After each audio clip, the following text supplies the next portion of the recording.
Hi, everybody. It's nice to be back. It's really exciting today. We have a new guest on. We have a beautiful lady, Becca. So, Hello. for those of you that, hi, people. For those of you that don't know us, that have just tuned into us and never met any of us before, my name's Anya from Spiritual Soul Centre, Beautiful Z. We do a weekly podcast on the power of energy. So, if you do want to check that out, check the previous videos. But yeah, we dive into all things weird and wonderful in the spiritual, astral, connective ascension realms. And I went to a mind, body, soul fair a couple of weeks ago. And it was a really lovely day filled with magical beings and all sorts of different energies. And as always, you're drawn places for certain reasons and certain things. And I learned a lot that day, but I ended up going into a talk that Becca was hosting. And it was just, I really enjoyed it. It was really insightful, really expansive. I met her and her energy, I was like, yeah, I really like this one. This energy is so true. So I invited her on the show. So yeah, I'll stop talking for a little bit and I'll let Becca introduce herself and tell us a little bit about who she is, what she does, and kind of her little intro into our little world. Okay. Well, thank you for having me, both of you. I've never done a podcast before. I've been contemplating doing it for a while, like for myself, but then it's just I'll let the universe bring it. But maybe this is why you've come across me, to like dip my toes. I don't know. So obviously my name's Becca. I've been doing deaf doula work for a little while. I don't really like to call it deaf doula. I just sort of like to call it more like working with the astral plane and the astral. Personally, it just sort of makes it a bit more broader for me. Whereas instead of calling it deaf doula, which makes it a bit more structured, but in a spiritual space, if that makes sense. I've been doing it a few years. I couldn't even tell you how long at this point. Definitely since 2023, when I started getting really hardcore into the astral work and stuff, and then opening up to other mediumshipy sort of stuff, advancing it, and just how it works, just a progressing yourself in any way, shape, or form, experimentation and things like that. Um, but yeah, I accidentally went to the astral a few times, and then I made a friend, and they were like, "Hey, you're going to the astral," and then that's where it started, really. And then later on, when I learned to do astral planning, I realized I could cross over souls and do things like that. And then after that, I came because I was working in a care home the whole time. I came to the realization that hold on a minute, I am actually being told by my spirit team that I can help people when they're suffering and coming to the end of their life and things, or about to cross over, or even sometimes when it's going to be a surprise, which is a bit morbid, but Yeah.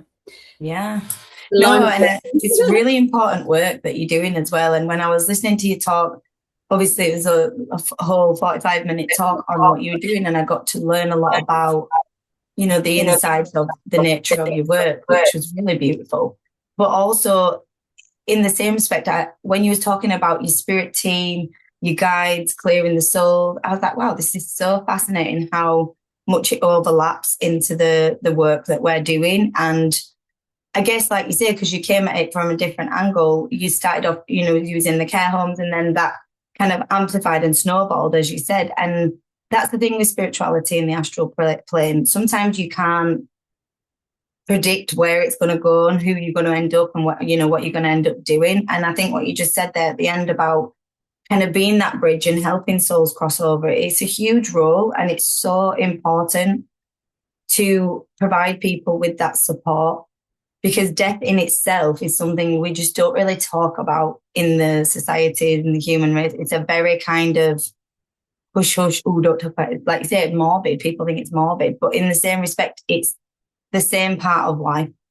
It's just as much as life is living. It's part of the experience. And even myself, I've had fears and experiences of grief that have caused me to have my own relationship with death, even being a medium.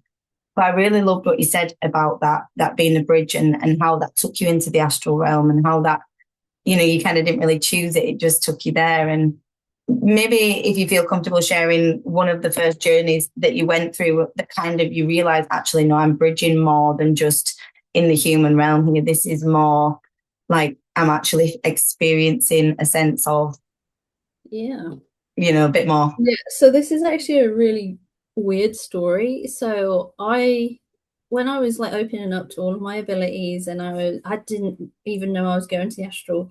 One day I was lying in bed and I was like looking at my ceiling, and I was like, I can feel like there's a realm just there, like just in the corner of my room. I just feel like I could go there. And it was such a weird thing. It makes no sense when you think about it as a logical 3D human being. So me being a very curious soul, anyway, I was just like, I'm going to try. So I just sort of went into like meditation and just went to this place that just looked like a tiny wood shed sort of thing. And I was like, okay, so I'm here now. What do I do? And then I was like, oh, there's a door. I'll open it. And I met this guy in the astral called John Dalford or Dalf. And he was like the weirdest guy. And obviously, over the astral, there's different rules. Like, it's not logical and it doesn't make as much sense and stuff. Um, but we had like these, I kept going to like visitations to this place with him and got to know him over a while. And so he was a really interesting guy. But when I went there, I sort of just knew that we knew each other and we'd known each other for a long time. So obviously, like maybe like a spirit guide or someone from a past life or something like that. It was all like, because that's the beginning, I was still like, I don't know what questions to ask. So I got to know Dalf, and he it's literally, if you looked at him, you'd be like, this is such like an imaginative thing. Is all this stuff real? So he was like a metal rocker pirate guy. And I was just like, I don't know what I'm doing, but I'm going to just explore it and see what happens. Maybe I'm going into madness and maybe I'm not, but I'm here for it.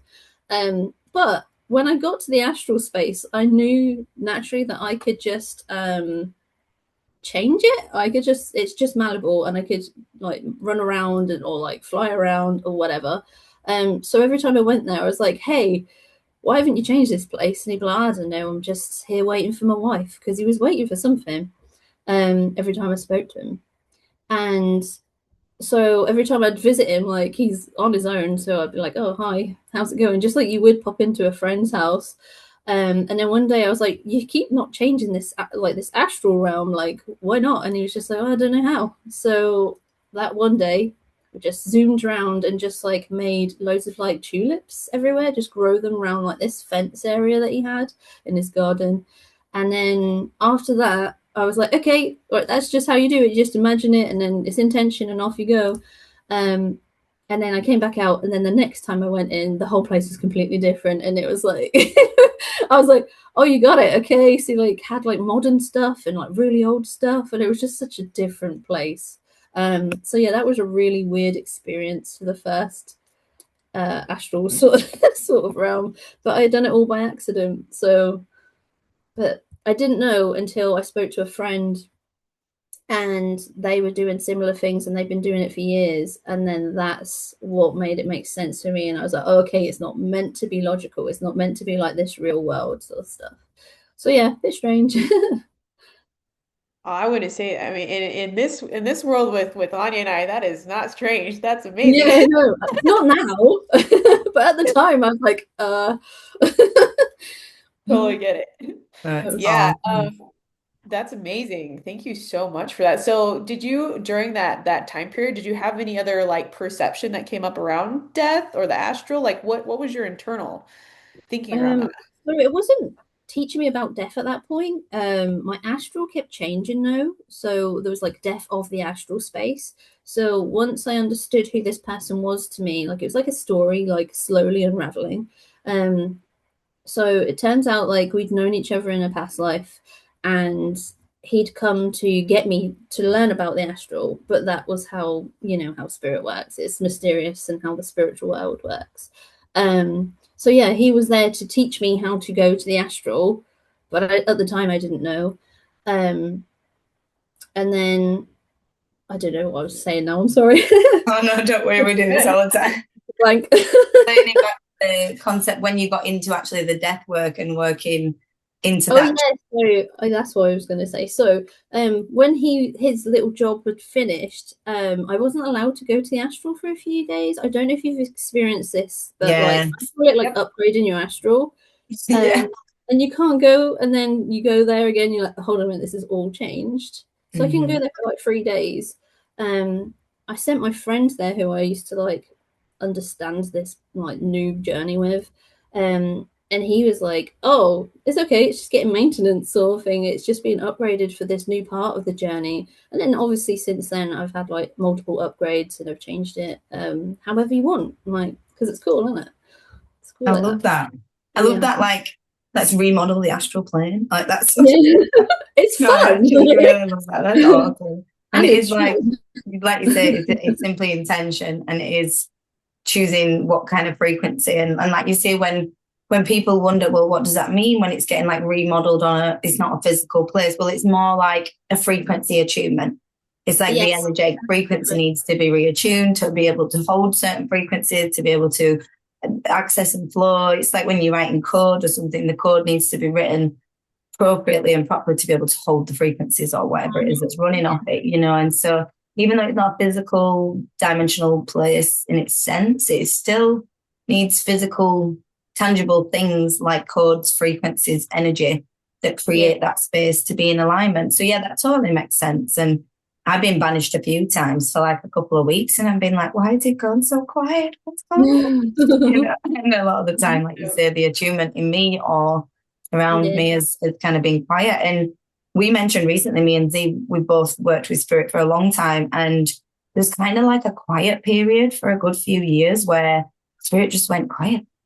You know, I used to work with them all the time, and I know they were still there because you could really access them if you really wanted to, but it felt like they were just kind of on the down low, you know, and then all of a sudden this year they've come back really loud, and not in a bad way, just back with a vengeance. They're here to be heard, you know, they're here to have their little voices heard, which is, it's nice. It's different, and it's such a strange concept. Like the angle in which I worked with death is not too dissimilar to kind of where it started off. You know, I started off as a tarot card reader at 17. I was in uni doing a criminology degree. So I'd kind of studied a lot of serial killers, murderers, death, a lot of things like that. I was really interested in it. I was fascinated. I loved it. So I loved doing that degree. And yeah, then I became a tarot card reader and then a medium. So I went straight into the world of it. But in between while I was at uni, I was a home care nurse for 4 years. So I was working in home care and end of life care, and you know, working with a lot of individuals at the end of their life. And I absolutely loved that job. It was one of my favorite jobs. You know, I loved it. It was a beautiful chapter in my life. But I remember thinking, because I was only 17, 18, 19, I was very young. And I remember thinking like, this feels like I'm doing my job on earth, but I'm doing it too late.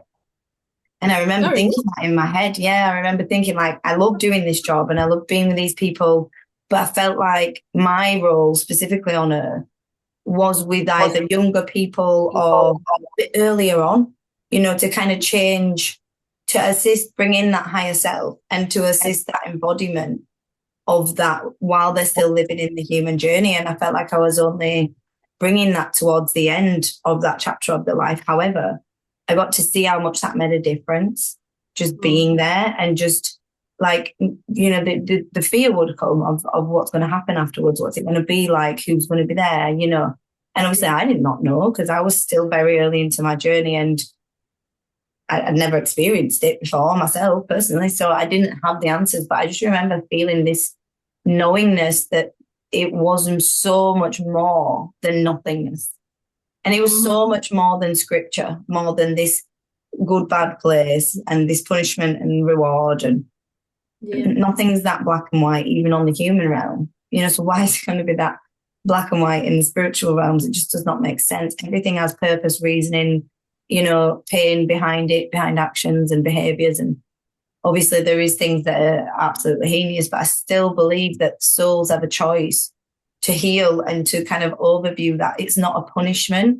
It's to experience what you created in turn in others, to then learn in your soul, not to kind of, you spoke a bit about that soul review period, which I found so interesting. Because all the information I've got, I've just got it from spirit over the years that I've spoke to and beings. And so when someone else is stood up there saying these exact things that I've gone through on my journey in very, very similar ways, I was like, wow, this is very accurate to the ways in which my journey unfolded and the terminology. Like, you know, when I met my spirit team and when I was working in the astral with the souls in the in-between and kind of helping them transition, the ways you were talking about it was really kind of reminding that we are all learning in his own little way our piece of the puzzle. And as much as I felt like, you know, mine was meant to be earlier on and I did shift ending up to doing that, it still was relevant to my journey because it taught me so much. And it helped me even to be able to just resonate when you was talking about that the day when you was giving your talk, because I was like, actually, so true. The importance of being there for people in that end of life stage, you know, and you don't need to be a certified death doula to have done that or to be doing that. You could have cared for someone, you could be family with people that you've looked after, your mum, dad, brother, siblings, anyone, anything that you have cared for in that transitional time, you know, you're doing that role. And yeah, maybe we should talk a little bit more about what that looks like in your guys' opinion. If you like, yeah. Yeah. What are you curious about, though? I guess for others that are watching this, like people might not know, you know, like I had a very natural pregnancy and birth, and I had a doula at my birth, and everyone was like, "Oh my God, what's that?" And I was like, "She's kind of like a natural midwife, you know." And it's like she's a spiritual space to be able to allow me to make my own decision, and it's hard to explain that to people because it's not very normal in the mainstream world, and so. I guess on the other end, it's the exact same thing. People are like, well, what is that? What does it mean? And even those that are maybe spiritually connected still might not be as familiar. I'm sure they can kind of guess, but, you know, we've kind of touched on the transition of souls, but maybe for those that are already doing this but don't know what it's called, maybe we should just kind of amplify a little bit of that, of like what it looks like to hold space for someone at that end of life kind of phase. Okay, yeah. So you got any vibes? Yeah, sorry, Becca. Oh, sorry. So for me, obviously working in a care home,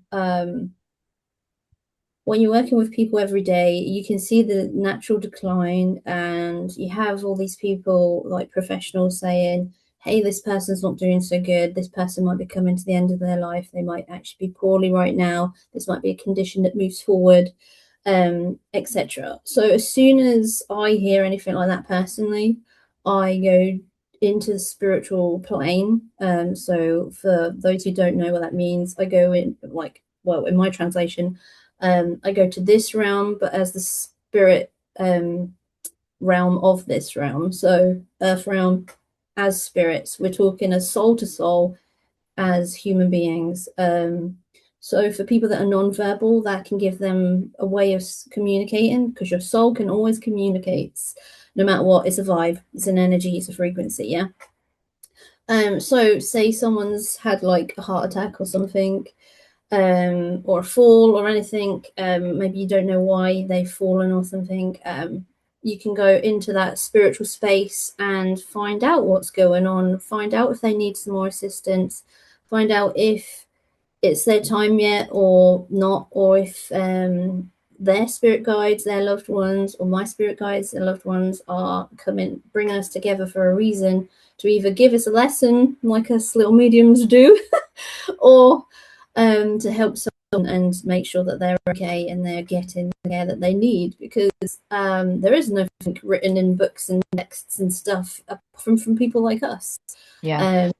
There's nothing as like a carer or a support worker saying, hey, when this happens, do this.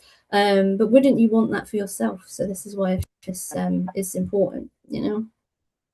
100%. And I loved how you talk about that, because we use it in the practical sense, like in the human sense of if you're struggling to communicate with someone, then just write a letter to the higher self or go speak with them in Astral. But when you actually think about it, of course, you can do that when someone's not able to speak, when someone's, you know, in medical induced comas, things like that. Like, of course, you can, you know, if you can communicate with spirits, if you can communicate with babies in utero, if you can communicate with animals in spirits, of course, you can communicate with someone's soul that's potentially unable to communicate in its physical body. So, yeah, it's a really beautiful way of just, I wanted you to share your perspective on that, because the way you word it, I think, just gives insight into.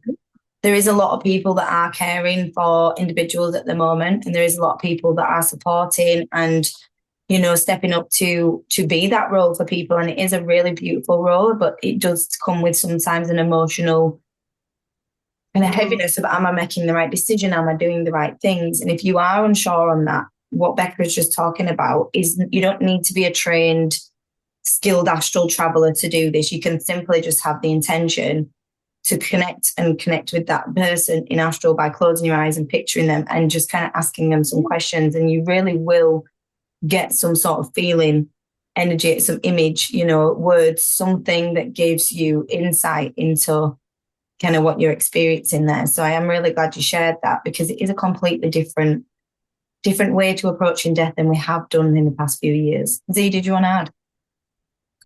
No, I was just say like my process has been really similar. Death has been such a huge portion of my existence. I've had so many near-death experiences where it was just a normal facet of me growing up and realizing that I was traversing that a lot.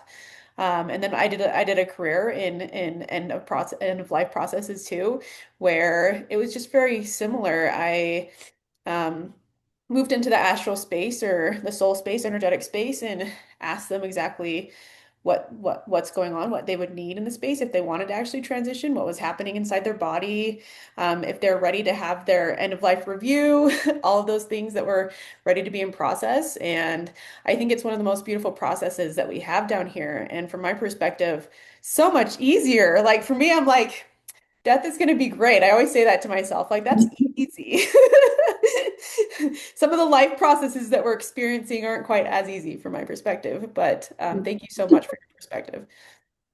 You're welcome. No, I do hear that, and it is true.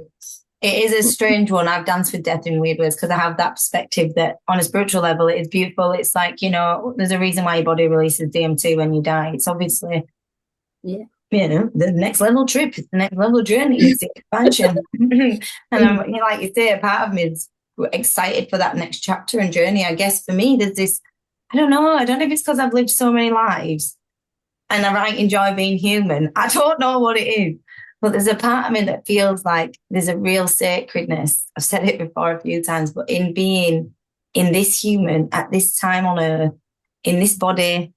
And, I know when you don't just die, I know it continues on, of course, but I guess in the same sense, I have this real appreciation for the finiteness of this experience in this timeline with these people in this energy, I know we get to come back and do it in many different ways, but I like this current moment and frequency. And I think it's a strange thing I'm not scared of death in its sense of what it is, but I would not want my chapter on this earth plane at this time, at this current moment. Like, I feel like there's so much more living.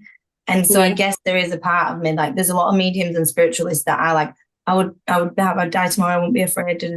But I will not own that. I do not feel like that. I feel like I have so much more life to live.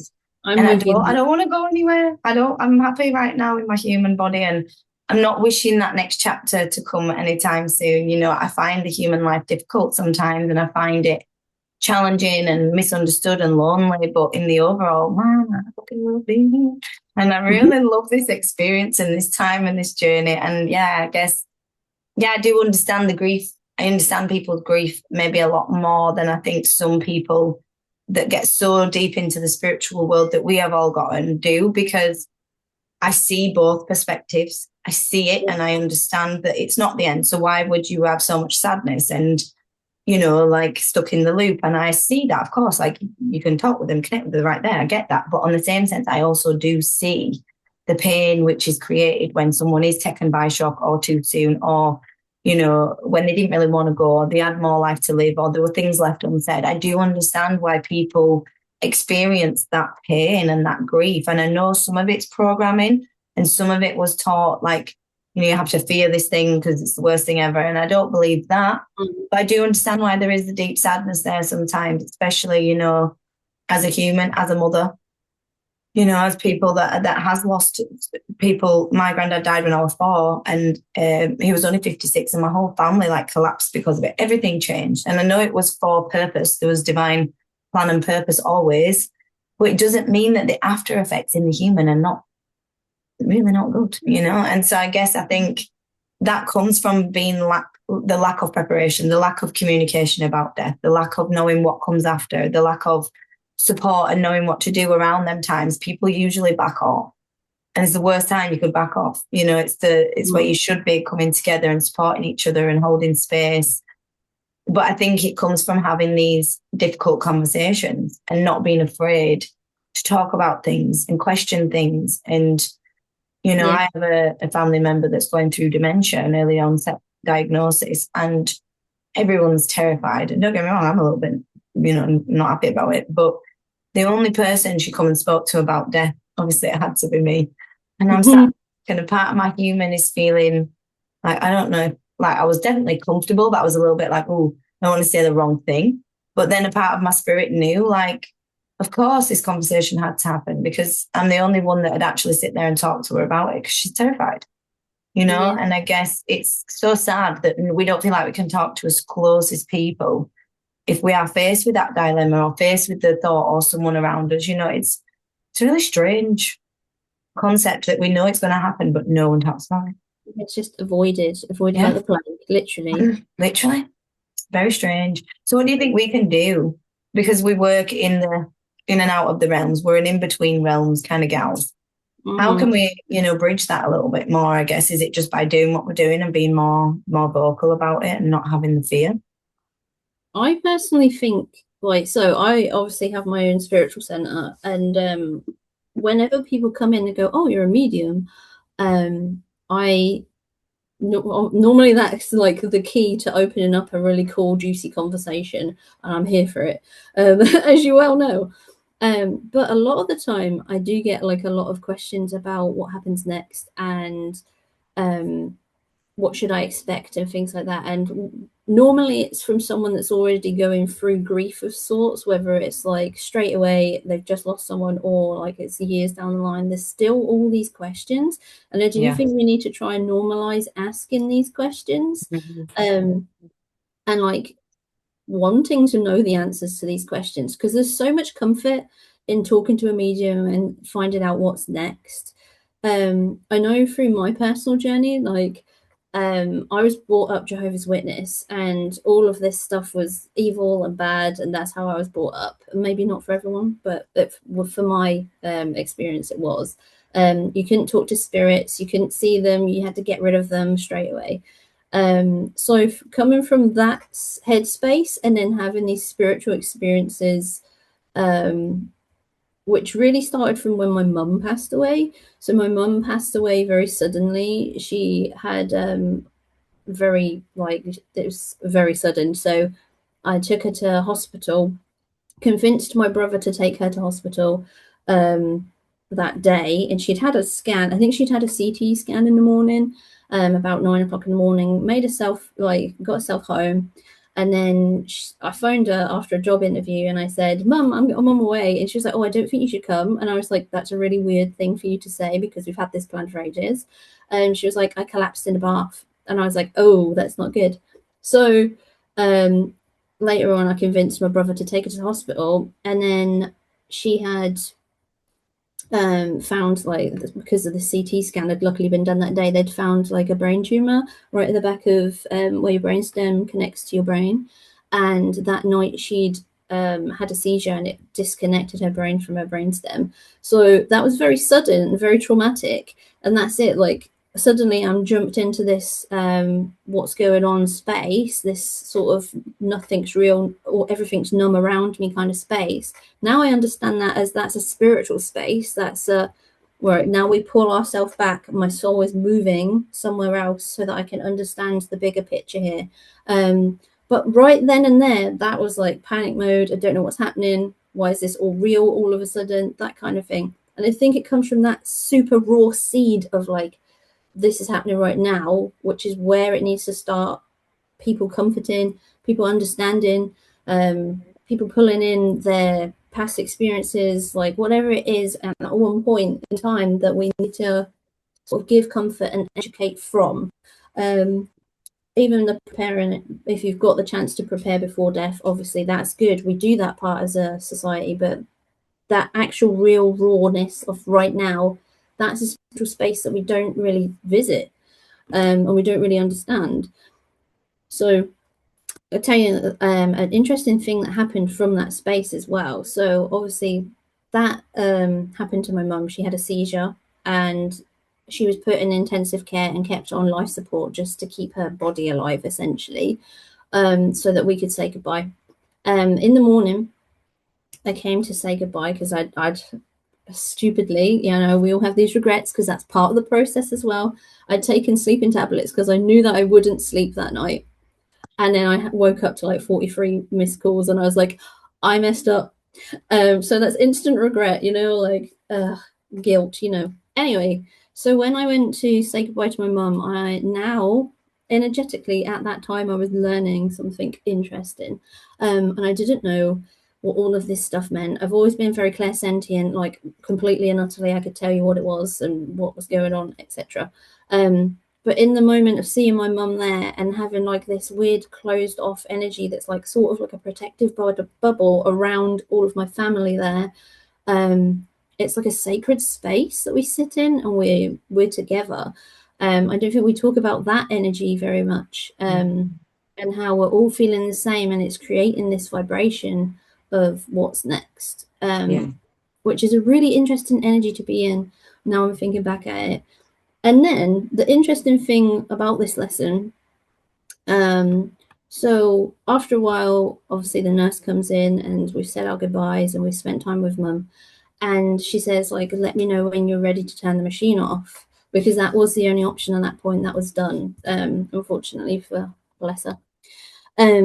So we was like, okay, we'll do it in 20 minutes at this point. So those 20 minutes came, like time changes in that time as well. It's like such a weird concept, but then that's the 4D, that's the concept of time. It's different and it can change when you want it to, which is really interesting.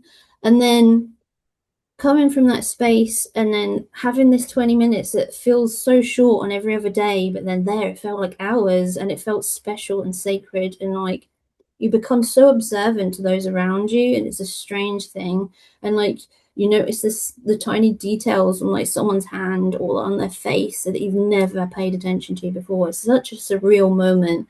But then when we did turn this machine off, it was like my mum's soul knew exactly what, I'm done now. I've said goodbye. Because being clairsentient, I feel energy really easily. And she was just lying there, like how you can imagine, like flat in the bed sort of thing, arms down her sides. But as we said goodbye, I stood near her and I literally felt her soul come from her heart chakra and just spiral out, just like in a big spiral. And I was like, whoa, like that's something new, completely different to me. But I was like, but I'm here for it because I'm in this receptive space of I don't know what's going on. I need answers. I'm having like all sensory, whatever way they're coming, I want answers sort of thing. Which is a really interesting feeling at the time, because you're like, what's this mean? Like I'm getting some sort of input, but I don't know what it means. And then this energy moved and it went right behind my shoulder, and I could feel, how like they say at NDE you can see and look at your own body. She was there. Like there's no doubt about that in like what I know now and what I felt at the time. I just knew, and I could see her, like feel her there.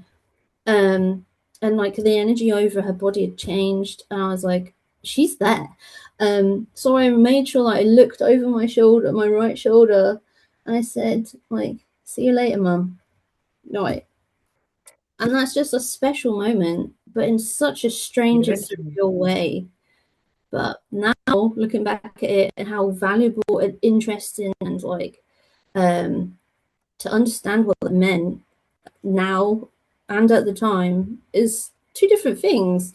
So at the time I was like, whoa, this is all just weird and sensory and strange and spiritual. I didn't even really know what spiritual was at that point.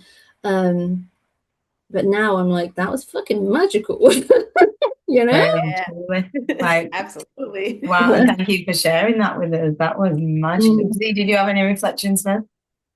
No, honestly, I'm just in gratitude for the experience that you Right. you brought forward. Yeah. I've had a few that have been somewhat like that, but it's not really a worded space that like I can actually put a lot of physical words to it, because it's such it's no time zone, completely spiritual, but also that doesn't even cut the word for what that is, No, no, it doesn't. And I loved the way when Becca were explaining it, it just felt so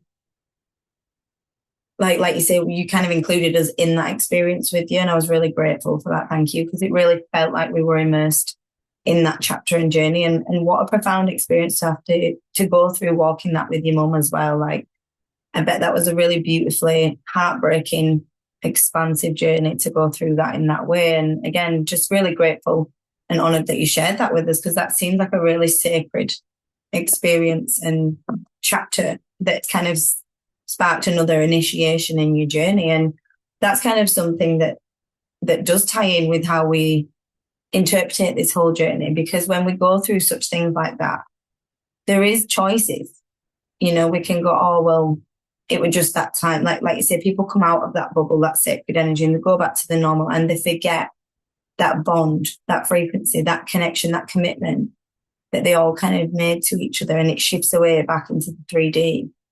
And then there's some people like yourself that don't, and they use them experiences as a catalyst for expansion and a catalyst for growth and truth and, you know, deeper connections to why we are here and what does happen. And, you know, even though we are mediums and channelers and healers and all the rest in between, we don't specifically necessarily know the answer to where you're going to go in your next, you know, who's going to come for you and what team you're going to have and what that's going to look like in your realm. But all we know for sure is there's more, far more than we've been led to believe, and far more even than the scriptures of, like I said, good, bad, heaven and hell. I don't personally believe that some it might perceive that way if that's how they choose to perceive it. I don't know. But I just really don't feel like that's how the realms work. It's not on that same human emotion of good and bad, you know, right and wrong, evil and good. It's, as you know, when you go into the realms, it's frequency and energy, you know.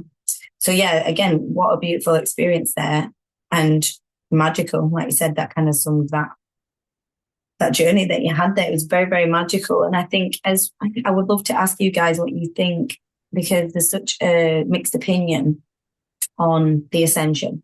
Now, you've mentioned a few words, Becca, like the 3D, the 4D, the 5D. We talk a lot in them terminologies too. And it's like, in my opinion, I remember first seeing anything about this. I heard a bit of Dolores Cannon, didn't really understand it, but heard it when I was younger, like 16, 17. And then I remember seeing, because I paint, for those that don't know, I do paintings and drawings, and I painted two earths. And I remember seeing it, and it was like one was pulling away from the other and the other one was bigger. And I remember thinking, like, I don't know what this means, but anyway. And then a few years after that, I'd gone deeper into the realms, and I was going to Morocco, just before I was going to Morocco, actually, on the retreat. And I was channeling in about the ascension, the new earth, the shift. I remember everyone was talking about the shift in 2021, on the 21st of December, 2021. It was the shift, and then there was the 2012 one when the world was going to end. But I did not understand it really, until I got to a certain place of understanding it. Like we were saying, it's a frequency thing. We've never gone through an ascension in the human body before. So usually you ascend when you die. So you die, you go to your higher ascension being. That's how it usually works. So we've never, in my opinion, as a human race, gone through a collective ascension in the human body, where your souls and your body are both upgrading and ascending in frequencies whilst concurrently living in that human body. And I think the ways that this has kind of panned out in both the human and spiritual realms have been shifting and shifting and shifting the timelines compared to what we thought were going to happen in 2020, then 22, then, you know, it's kept. And I remember a lot of people channeling in that there was going to be mass death because, you know, we can't have all the people that are not ascending. There's the people that want ascending, we're going to all die at this very similar or same time and not make it to the 5D earth. But in my brain, I just didn't understand how. We're not in a 5D realm yet. Like, we're not all there. We might be tapping into that on a very regular basis, but we don't all live there 24/7 in our current reality. In my opinion, it's not there fully yet. It specifically was not then either. So if we was at a frequency of still transitioning and building this new earth and planting all them seeds of growth and love and bridges and being that bridge in between realms, it didn't make sense to me how we could start that on mass death. And I think kind of the ETs and the other peeps that were involved kind of knew that too, because it didn't end up going down that way, you know? And a lot of people that were channeling that in got that message that it just didn't seem aligned in the higher realms, in the highest good for humanity, for that to happen. But these people were still not ascending if they chose not to ascend, not for any hierarchy reason, simply because they chose not to ascend in this lifetime, either physically could not or whatever reason. So they are still going to pass away, and they have been passing away. We have seen an increase in people passing away in different reasons and unexpected reasons and things like that. So I'm going to get to the question. The point of the actual question was, how do you see that looking, and what do you kind of see people like us that do work with death stepping into them roles as it moves into more of a collective thing rather than an individual thing?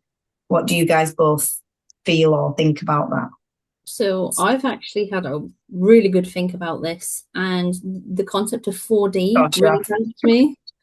And the multiverse. So when you have the multiverse, think of the multiverse layering over.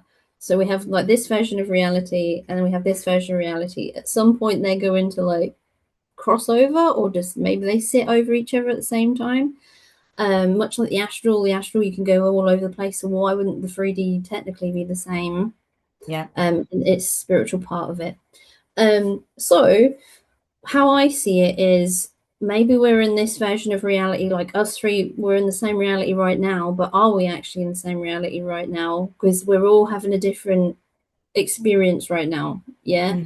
So if you have this version of reality that we're in, and then this version over here overlapping, maybe they just sort of intermingle and then separate. So instead of death, maybe it's just transition and moving forward into a different reality. So this is how I conceptualize it. I hear that because I used to say the exact, I do still, and did say for years when everyone would say to me, oh, they're going to die, I'd be like, oh no, I don't see it as that. What if we just live in different timelines, and then you coexist in the same reality when you co-create together, and then you go back to your coexistent individual timeline realities? But something shifted recently, and I think me and Z, we were talking about it, and it feels like the Earth herself, she's ascending, she's raising her frequency and timeline, and it felt like she could not hold both frequencies at the same time for, say, the next 20 years. So I'm not saying right now, I still believe right now that there is, I see it like a cake, just like you said, multiverse. So it's like a cake. We're all in the same cake, but we might be in the icing bit that's further up on the cake because we have more of a, I hate the ego and hierarchy of it. I'm not trying to do that, just to try to explain it. You know, you have more conscious awareness, you have more ability to reflect, zoom out, whatever, all that shebang. And then you have those that are kind of in the ego, in the pain, living in that cycle, in them loops on the lower timelines, or whatever you want to call it, down at the bottom of the cake. But right now, it's still the same cake. And that's why we still feel everything from down here and are affected by the collective energy that is not necessarily always positive and, you know, in that higher timeline, shifting through things. So at some point, I feel like I've been given the message in the past kind of few months, the Earth cannot hold it all in one cake anymore. There will have to be either a separation. And at one point, I seen like a duplicate Earth. I'm not going to lie. I seen like a mini Earth that was like a holographic Earth. Like we had real Earth that was holding the real souls, the ones that were ascending. I hate the terminology because they're not exactly how I want them to be, but you got to roll with me because I'm trying my best. So you had like the real Earth that's ascending into her 5D frequency that's holding 5D souls. And then you had a holographic Earth that was playing out, allowing the 3D souls that were still in their trauma and karma loops to play out that until they reached a level of ascensional frequency. But I don't know if I see that still being in human form, but I don't know if they will know they're not in human form anymore. So then it goes even deeper to the point of, you know, when do we know, and if we know, if it's even separated. What do you think, Bea? Because this is going into your field of life. I feel like it's not all deep, ladies. I want to say, from my perspective, the way that I see the multiverse is, of course, it's very infinite. So there's many versions of ourselves and the Earth interplaying the same time and they're waving with each other. And as we're upgrading our frequency and aligning to the right one, because I've experienced this many times where I have died and I'm like, oop, shifted my timeline right there. And that version has shifted, it's transformed into something else. And that's the way that I see it. We're just as souls choosing, which version of our line that we want to be on. Mm. And our upgrade is working that way. And then these merging lines are coming in together to fuse with that, but also it's not, I don't want to say necessarily separate because there's such an infinite amount of lines that we're just choosing the line that we're looking at that we want to be in right now. And that version of self fits into something else, or it comes back into the soul for usable energy. Interesting. And that's what I mean. I feel like there's so many potential answers and gateways to this, and we literally could go. But if you like, yeah, so if we look at like this specific human ascension in this human body, I loved what you said about your conceptual belief that actually in this human body you have technically died and then come back many times, but chose to join back in this timeline, in this human incarnation, in this body, which is a very interesting perspective. And I feel like we're still at that precipice point where souls do have the last calling for the ascension shift. And I feel like, again, if I don't know what it looks like if they don't ascend. I'm not saying like everyone's definitely going to die. I don't necessarily see that. But I just feel like I don't know if the dimensional frequencies can all coexist in the same timeline dimensional space like they have been doing for a long time. I feel like this is a transitional place that we're in as we're shifting, as we're collectively ascending. And I don't feel like this transitional place of holding both frequencies in the same dimensional space can coexist for like a long time. What do you think about that?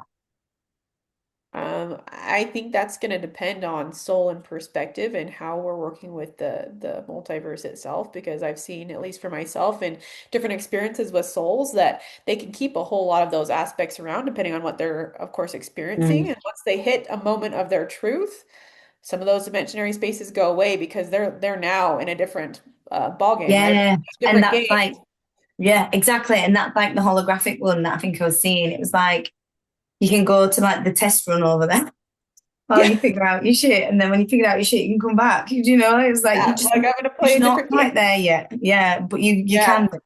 And but I again, feel I like don't, go on, sorry. no, I was gonna say I just feel like it's us remembering that we have the ability to traverse that. And once Mm-hmm. we have the ability to understand all of those spaces, then it's easier to maneuver and learn, and then we're gonna grow into spaces or playgrounds that are something that we haven't experienced before. Right, right. Great. That was so good. I love it when we go into the random depths of the universe and back. Because really, truly, who actually knows the answer? You know, there is actually no specific right or wrong answer. That's the thing. We know what feels right to us and what resonates, but that's the beauty of this. You know, we don't claim to be quantum science physicists as much as I'd love to claim that I was. I'm not. I just actually nearly failed science, ironically. I wasn't very good at science, but turns out I do understand quantum physics later on down the line. Hey. But, you know, the whole Yeah. point of it is just translating it in your own interpretation and terminology. And I guess going back to a concept is the death thing, the dying. I guess the question is, if it does happen in that way, I'm not saying it'll happen all overnight, but if we do end up having, so some people have the perspective that there's going to be, I think it was like 25, I can't remember, 25% of souls, they're actually activated as like 5D souls and the rest are like NPCs. And so say if like let's put theory out there, like say a hypothesis that all of them 75% of non-player characters went away and there was the 25% left, I guess what would that look like? What would that feel like? I guess, would it shift how we work with death? I don't really know what the question is there. I think I'm just running through the concept of, you know, the difference, and it's the mass shift, I think, that's coming up in my consciousness, the mass shift in, is there anything that us light workers that we do and the way we work with death, and anyone watching this, that we could maybe give advice on in a ways that we can hold space if we are experiencing passing, or multiple people passing, or the people around us are experiencing that. Is there any advice we can give people on how to hold space at this time? you know? I think you need to like give advice depending on the pockets of people who are asking. Yeah. Because if you're looking at like the average lay person that's maybe only just waking up to this, that's going to be a completely different answer to someone like us three. Um, so for the like obviously having my own spiritual center, I just go and get a lot of like newbies come to me, like new spiritually awakening people. I like to joke that I am an activator soul and that people just come to me and I'm like, because it comes up in my readings all the time, like heads up, you're gonna have spontaneous past life regression or something like that. So I think going from that route, that's I think we've all got like our own roles to play. So like you guys, you're going bigger on like podcasts, you're gonna be like giving people information like this. Whereas I'm like every day a few trickling through the center, a few tips and techniques to learn there. There's like everyone's got a different role to play, and I think we all have to play the same role, but in different aspects, like a big jigsaw piece sort of thing. No, I totally see that. I totally agree. And I love that because it is the different pieces of the puzzle. We all have a different piece to play. I guess it's kind of questioning how do we collectively, or how can we hold space, us individually and us as a collective, for that collective grief and for that uncertainty in this shifting era of change, because everything feels so uncertain and so ungrounded. And I guess you were so right in saying, like, if you're going to give advice to someone, well, that's completely dependent on what they're going through, how they're going through it, where they're at in the journey, where you're at in your journey, 100%. Yeah. So if we can maybe zoom it out a bit more to the collective in this era of change when we're experiencing grief and endings, you know, yeah, well, I don't know. I feel like it's holding that space right now. I think with me, I know my personal journey and what I have to do now, and people like me, we're to keep our vibration as high as possible and to keep progressing for the goal. I feel like because we have that wide, vast vision, if you like, within us, we have to move it forward and higher. As a collective, no matter what, whether that looks like avoiding the news, like because that definitely looks like that to me, like avoided conspiracy, whatever it is, which I've done since 2020, because obviously working in care, it was like drumming it into me, like left, right, and center, it's battering me, and my mental health my frequency went down. But since then, I've always pulled myself back up and I stay that way. I keep going. Yes, I dip. I'm a human at the same time. But I feel like if we can carry on bringing up that vibration, then that's where we're going to win. That's where we're going to transition better into a new version of New Earth, if you like. Yeah. No, that's perfect. I love the way she read it. That was awesome, wasn't it? It was really cool. Yeah, that was awesome. Dee, how do you think we can anchor ourselves right now when these quantum shifts feel a bit overwhelming? Ooh, good question. Yeah, really good question. I was gonna say with the earlier one, Oh, sorry. just kind of going into like what helps me in my current space too, and the people that I work with is that, I bring it down to the fact that we are human. We are all doing this together. Like no one's alone in it. That generally helps. And being as present as possible in the space, whether that's going through grief or loss of somebody or any of the other transitional energies working their way through, to be very present and say, hey, like, I can take a step here, also knowing that I'm not doing this by myself. I can always ask for support. There's always things that I can do to keep elevating my resonance, whether that is standing in my full authenticity or, interplaying with creativity, whatever it is to help myself keep moving myself forward. I'm also moving the waves forward for everybody else. 100%. Oh, beautiful. You guys, your word comes very eloquently beautiful.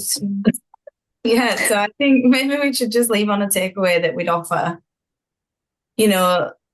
how we can harness our own power. Like Becca was saying, we all have an individual piece of the puzzle, as we mentioned many times.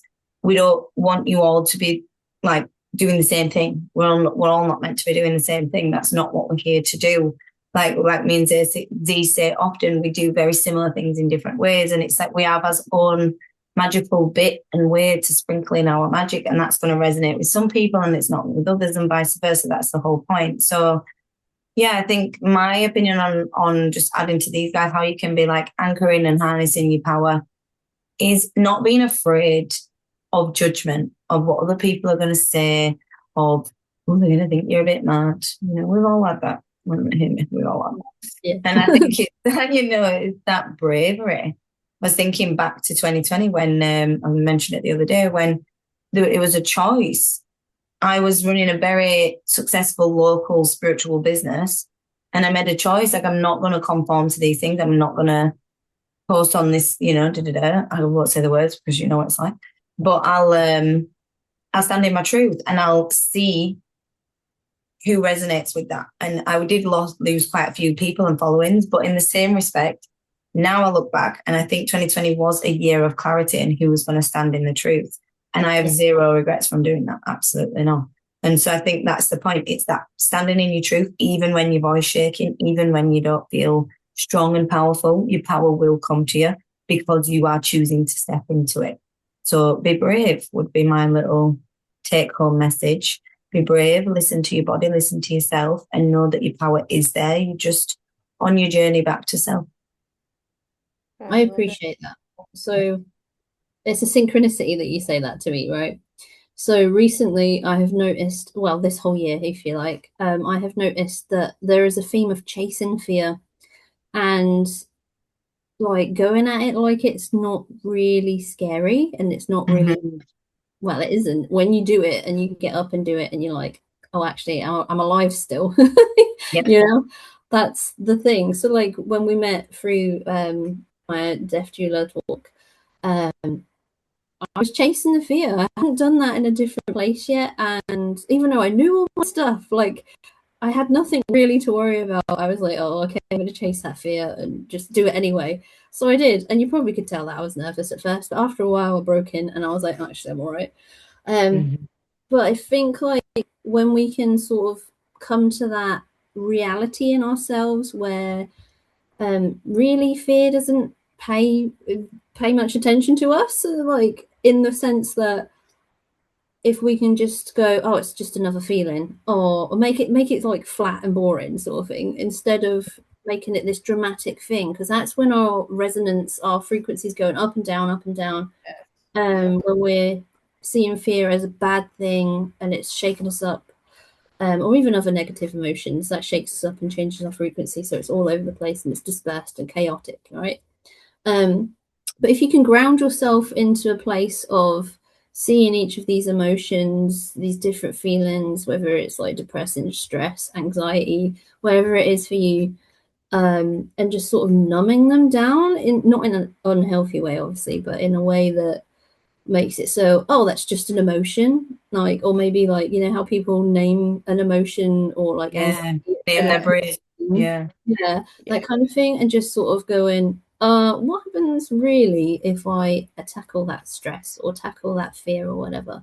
That's definitely working for me, because I am a typical Virgo. I will stress about everything, I will think about it, overthink about it, and I feel that I'm like, yeah. So I mean, you know, shout out to the Virgos.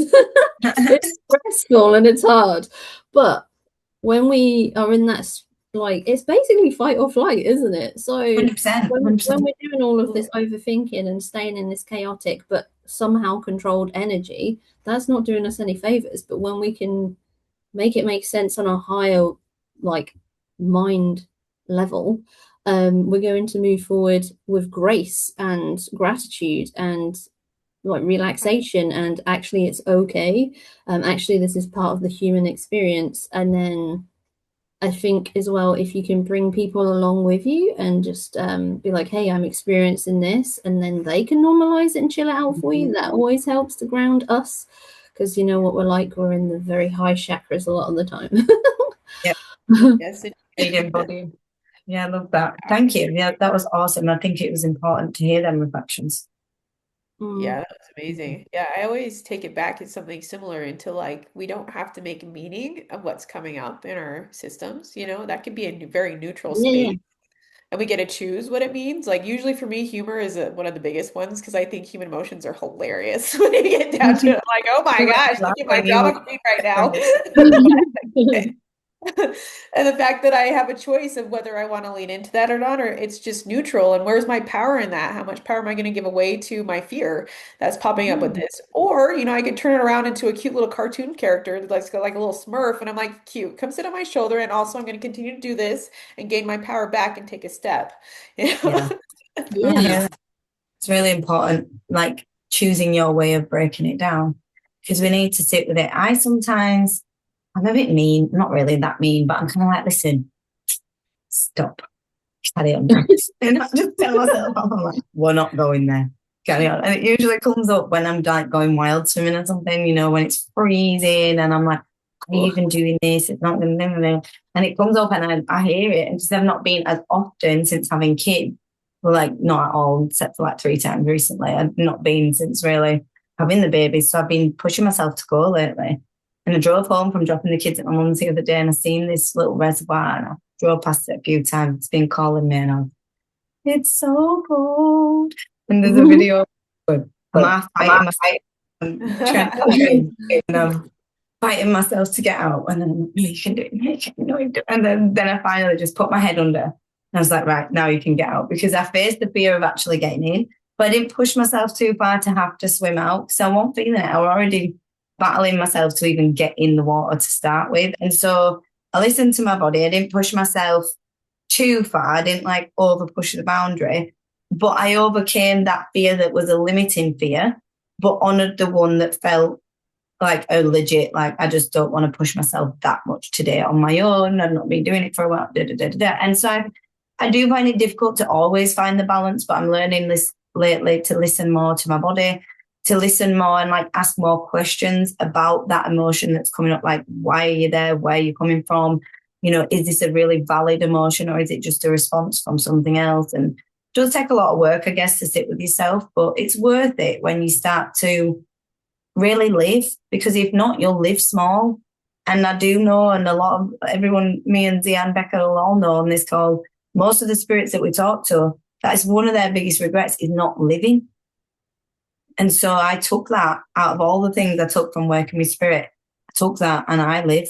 And that's why I throw myself in reservoirs like freezing, because I feel like I need to activate my body and be like, no, I can do this because I know I'm just part of nature, but it's really cold. No, but the point is, truly trust yourself to live and don't be afraid. And if you do feel like you are struggling with that and you are struggling to break free from that, I'm sure every one of us can help you here on this call, either in a one-to-one session or guidance. And me and Z have got our retreat coming up in September, the Surrender and Serenity Retreat. The tickets are available and there is only 15 available. So if you do want a ticket, make sure you are getting one because they are on sale now. At spiritualsoulcentre.com, you can secure your place with the deposit. And we have got a workshop day in North Yorkshire in Settle at Falcon Manor on the 28th of June, which is all about this work. So we're going to be doing the reprogramming the mind, reparenting the inner child, and breaking them subconscious patterns from the inside out. So if you are struggling and you do feel like you need a bit of help, please do come and join us because we will have a magical time, as always. And Z, you've got your Vault and your Game Changer that's out. Yeah, the Game Changer that's out that works specifically with the nervous system and learning how to work with what we just talked about, all of those fears and things within your system and how to connect in with all of your internal information that you've got and go for it. And more to come out with that. And also to everybody again, like this is our perspective, and we want to see all of you guys watching this really step into yourself, ask more questions, and be as big as you possibly can in here. Yeah. Question everything, including us. And Becca, do you have any, you can send me all the links, I'll put them on the video, but do you want to mention anything that you offer wherever you are? And I'm not sure, I don't have the links and stuff right now, so you can share that. Where I am, so my spiritual center, I like to, I use it as a tool to teach everyone different perspectives from spirituality. So I like to do like Halloween stuff. So I've got Halloween coming up, the May the 1st, for example. because I love that's that. it's a gateway to like the spiritual realm, you know. So Right. that's part of it, but they don't realize necessarily paranormal fans. I mean, I can't say nothing. I love paranormal stuff. So I go from that perspective, and then I go to like the meditation and the astral and the woo-woo type perspective. So I think I like to just do that. But if you want to come and visit Soul Tribe sometime, I'm down in Rushden in Northamptonshire. So I'd like to. Obviously, you're more than welcome, and I'll send you my Facebook. That is just That'd be awesome. We'll have to look at doing some sort of collab. Maybe one day we could do a little workshop down at your place, Becca. That'd be awesome. Yeah. Doing some energy work down there. That sounds much fun. You're giving me ideas. That'd be fun. I'll be down there next week. I'll be like, so much. You know what? Thank you so much. That was amazing. Really good. For you, the information you brought. Thank you for having me. Thank you so much. Yeah, I'm sure we'll maybe connect in the future because this was really fun and it just flowed really naturally. And thanks anybody that's tuned in and watched us. And if you have any questions or any feedback, please let us know in the comments and stay tuned. You will see us next week. So take care and lots of love, guys. Bye, guys. Bye.